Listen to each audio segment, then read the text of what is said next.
মহান আল্লাহ তাআলা মানবজাতিকে হেদায়েতের জন্য যুগে যুগে বহু নবী রাসূল প্রেরণ করেছেন।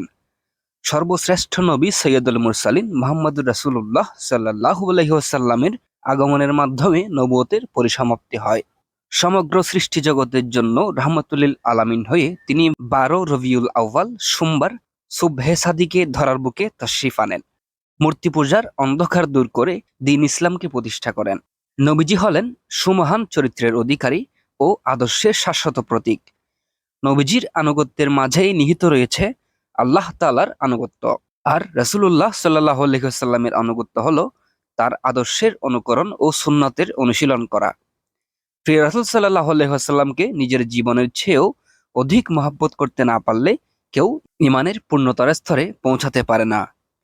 নবী প্রেমে অতুলনীয় দৃষ্টান্ত স্থাপন করে অবিস্মরণীয় হয়ে আছেন কালশ্রেষ্ঠ কিংবদন্তি খলিফায়ে রাসূল সাল্লাল্লাহু আলাইহি ওয়াসাল্লাম হযরত শাইখ সৈয়দ গাউসুল আজম রাদিয়াল্লাহু আনহু।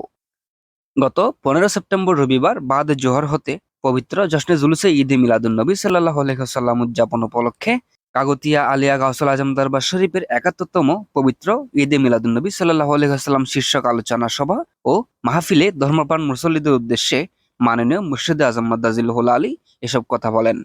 চট্টগ্রাম বিশ্ববিদ্যালয়ের সিন্ডিকেট ও সিনেট সদস্য এবং সংগঠনের মহাসচিব প্রফেসর ডক্টর মোহাম্মদ আবুল মনসুরের সভাপতিত্বে অনুষ্ঠিত মিলাদুন্নবী সাল্লাল্লাহু আলাইহি ওয়াসাল্লাম মাহফিলে বক্তব্য রাখেন কাজী মোহাম্মদ আনোয়ারুল আলম সিদ্দিকী, মাওলানা মোহাম্মদ জসিমউদ্দিন নুরী, মাওলানা মোহাম্মদ গোলাম রব্বানী ফয়সাল প্রমুখ। পবিত্র ঈদে মিলাদুন্নবী সাল্লাল্লাহু আলাইহি ওয়াসাল্লাম উপলক্ষে ২৪৫০টি খতমে কুরআন, ২২৭টি তাহলিল, ৭০টি খতমে ইউনুস ও ২৮টি দরুদ সাইফুল্লাহ আদায় করা হয়। মিলাদ কিয়াম শেষে দেশের উন্নতি ও অগ্রগতি এবং দরবারের প্রতিষ্ঠাতা গাউসুল আজম রাদিয়াল্লাহু আনহুর ফুইজাত কামনা করে বিশেষ মোনাজাত করা হয়।